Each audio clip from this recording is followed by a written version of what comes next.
Welcome back everybody. In the last episode, Zoro added the Dust King into the list of his captured targets. But with this episode, I'm going to be attacking instead the Black Dragon Ninjas. They have two bosses, and they are a step above the Dust King for sure. They have some pretty dangerous weapons, and I think combined their bounty is... I'm not going to tell you, but there's not only one boss there, there's actually two. And I'm pretty excited to see if I can actually defeat them already. I'm obviously strong, you can see here. I'm doing 100 damage to these guys, but I am solo, and I'm a bit squishy because I only have a ninja ranks. And they are not even super high grade, they are just... Actually, they are literally just high grade. And these starving bandits, when they are fighting against me like this, they are brutalized. Oh, like shit. Okay, let's go and attack the mierdas over there.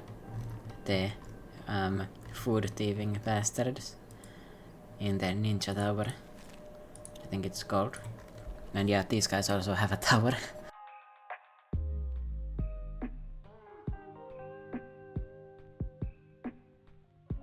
He really looks like Zoro.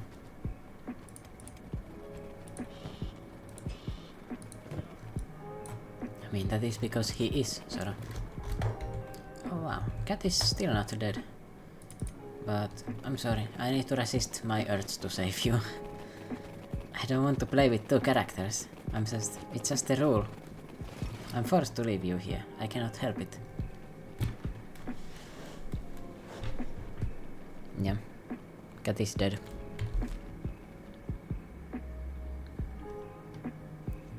And yeah, the pathfinding in this area of the hub is an absolute nightmare. I hate traveling here so much. I just go here just to pass through, really. And even when I'm passing through, I like going to the swamp more than here, to be honest. It's so annoying. Because it's just a bunch of canyons and your guy is going to struggle to find his place anyway. Alright. Here's the unknown tower, home of the Black Dragon Ninjas.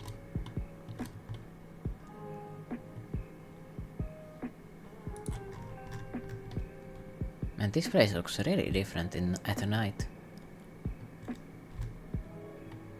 There's the Holy Cities areas, or Holy Nations cities. A big dust cloud. It's interesting how far I can see. There's something there. I think it's just the ruins. Now where is the tower? I don't know. Ah! Found it. Let's defeat those Black Dragon Ninjas. I think after them it's time for the swamp. Or I will go to the Armor King and then go to wipe out the bandits in the swamp.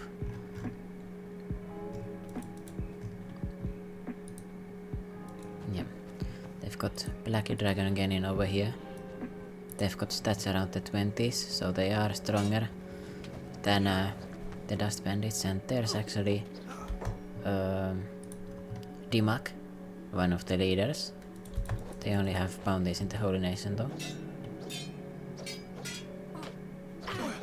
Okay, one down. Yeah, I definitely cannot defeat these guys yet. Not without my armor, not at once, After I recover for a bit, yes I can, but...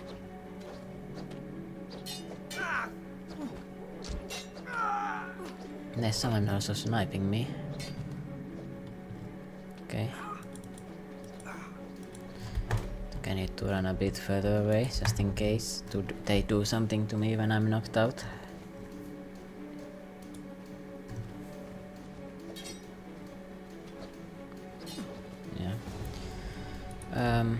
Some damage. It looks like this is definitely a tougher place to crack. And there's Buzan as well. They've got the dynamic duo of Buzan and Dimak. And there's a tech hunter. Are they going to attack him? No, they're neutral. Oh, looks like these starving bandits were able to defeat these Garus. Honestly, I'm impressed with them. They usually just get beaten up. They even took down this bone dog. Oh, I could do something pretty fun and make the Black Dragon ninjas fight these starving bandits. Because I think the starving bandits are going to attack them. That way I can have both of them fight each other. Nah, it's not really worth my effort. I'll do it the honest way. Oh, nice, they are attacking the tech hunter. And Dimak is actually holding her own. Or his. I think it's her actually.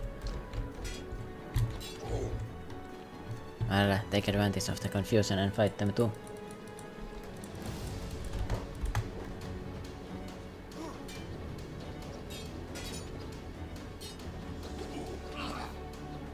By the way, the gear that these guys have is actually worth so much.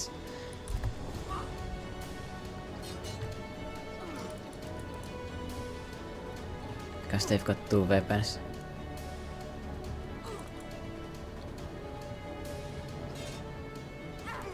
Damn, that's some big damage. Just cooling the meek.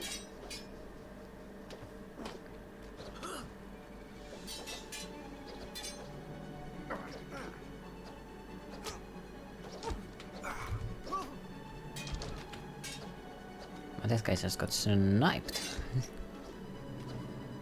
154. You guys, you need to relax with those turrets. That's actually dangerous even to me. That kind of damage from the turret. Didn't know they could do that much.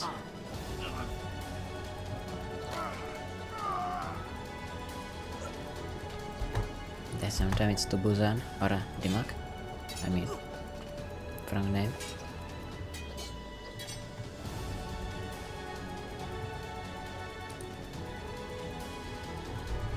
There's one more down though.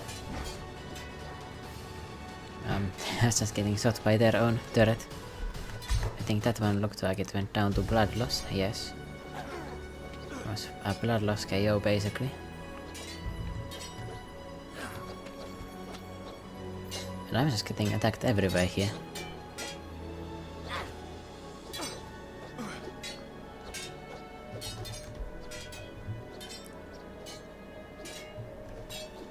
Okay, it's only 6 versus 1 now. 5 versus 1. And it looks like I'm actually going to go down to blood loss. Yeah, I did go. Although my stomach did also go to 0. Or -1 at the same time.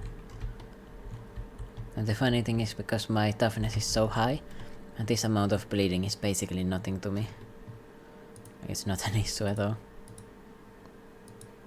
Compared to these guys, they are all fatally injured. The Black Dragon ninjas are now hostile to me. Which is a bit funny that they weren't before. But you know, and now they are extra hostile. The only problem is that most of them are on the floor and dead.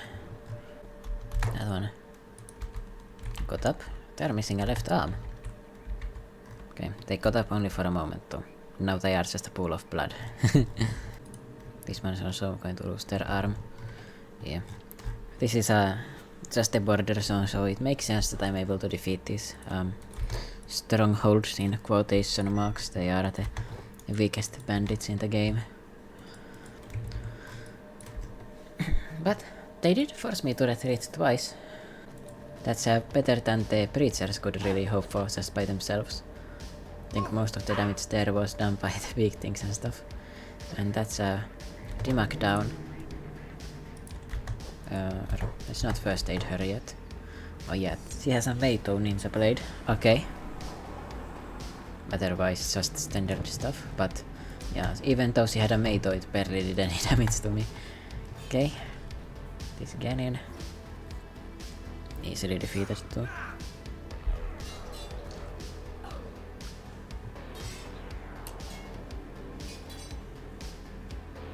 Yeah, there we go. Now I do get a negative inside and they get a positive, I'm pretty sure. Let's make sure.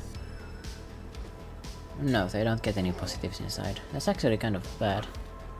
I thought they would. Indoors penalty. There's no indoors bonus at all.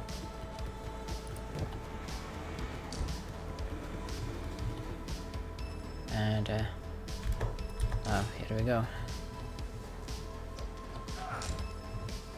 Attacking here is a bit dangerous because of those fucking turrets.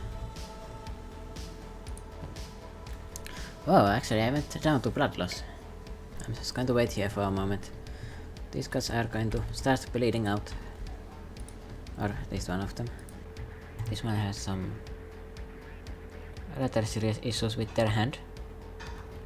I'll wait until 20, then I'll get up. My health KO point is minus 73. Holy shit. That is very low. And my damage resistance is up to 44%. Which is very high. Oh, they went downstairs. There's only 2 people on the turrets. One of them is very hurt. I'll try attacking right now.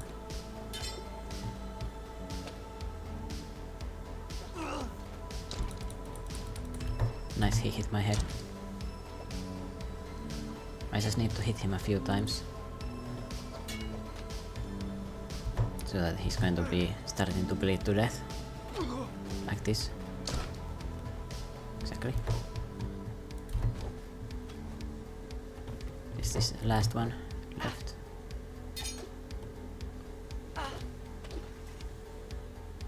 Now, something here to keep in mind is you can actually glitch a little bit and let's get a few severed arms now. But basically you can glitch a little bit and get stuck, so it can be a problem. And I'm actually going to take this ninja blade as my secondary. It's, you know, obviously really good. Almost does the same damage as my weapon right now. And then I'll treat up Dimak down there. I don't even know where Buzan went, so I'm not even going to try. And I'll where's Dimak?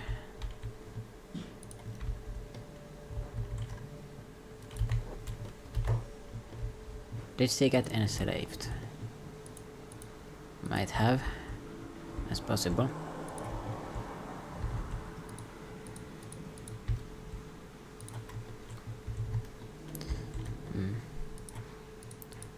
Oh, there's Dimak. Kidnap. Did I run out of my first kit? First aid kit? Nope, I didn't. Okay.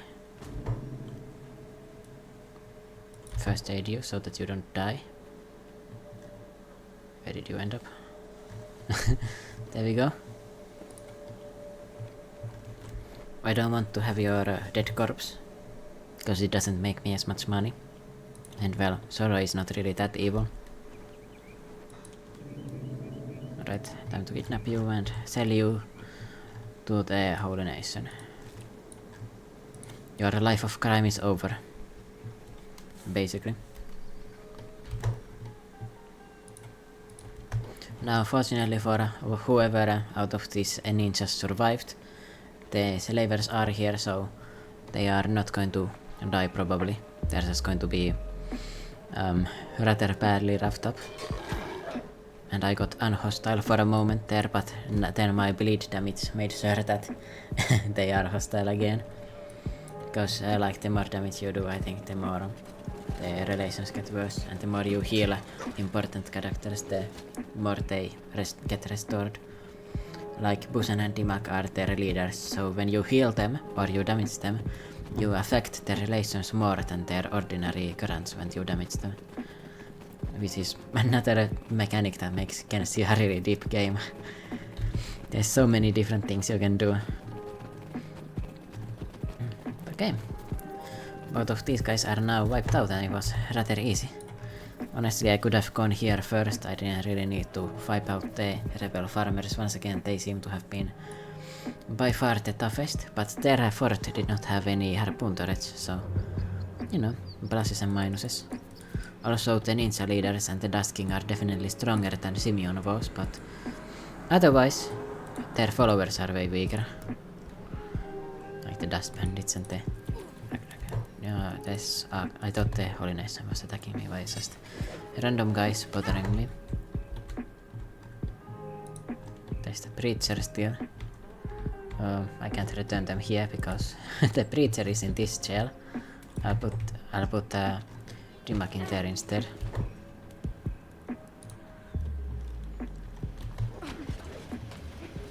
The shop guard is very entertained, it looks like.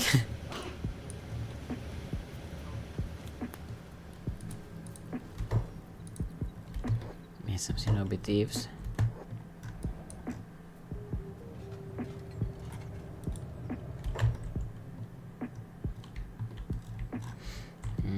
Okay, I can't turn them here either. Where the fuck do I enslave people then? Well, I'll travel north. I'm sure there's going to be something there. This town kind of sucks ass. Holy farm. Holy farm! That's how you need to say it actually. And I'd say the one thing that encounter taught me, that even though I have 84 toughness, if I don't have any proper resistance, I am going to be knocked out eventually. Just from the people ganging up on me, and at least the bleed damage is going to knock me out, so... I seriously need some better armor than this.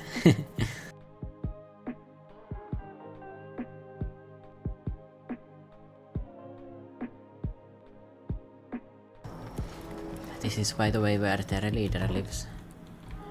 You're going to see... Actually, I'm not sure if it's here. Okay, it's not in this area. This is just a barracks, so as you can see, this is a pretty strong city. Okay, let's just put them in prison here. 20,000 cats are now mine. Repossessed.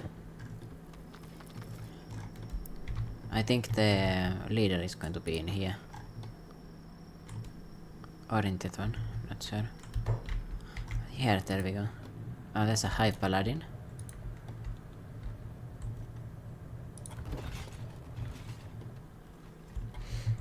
Holy Lord Phoenix. Ah, there we go. He's here. He's way stronger than me. And he's not going to say anything because he's above me. At least in his mind. I mean, right now he is. I mean, he's got stats that are like 30 higher than mine, so... When you're playing solo, that's a very lofty target to go for. Because remember, he's got like 200 paladins besides the fact that there's himself. Then there's the high paladins and the inquisitors and everything. And by the way, if you are wondering where I'm going right now, I'm going to meet the Armor King.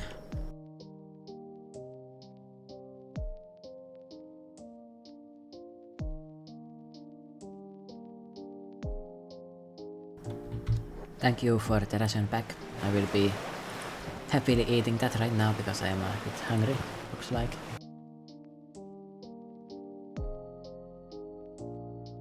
Also there's some skeletons there, because they are not able to swim the same way, they walk on the bottom. They've got some very nice weapons there. With this 90k I will definitely be able to buy all of the best armor from the Armor King. Who does my armor in?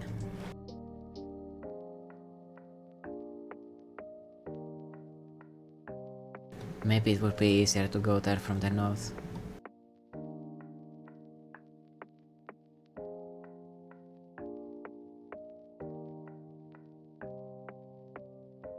There's the ruins. Over there. There lives the Armor King. And if you're wondering why he is all the way out here and not selling his stuff, you're going to see. I'm just quite curious about why he isn't really talked about anywhere. It's like basically he just lives here and no one knows about him. Like you'd expect someone to at least know him. What happened there? I have to go into there. The raid.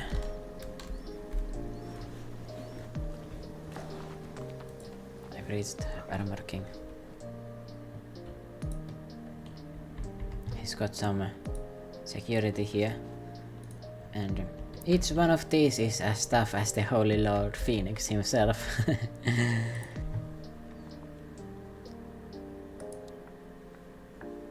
How did you get here?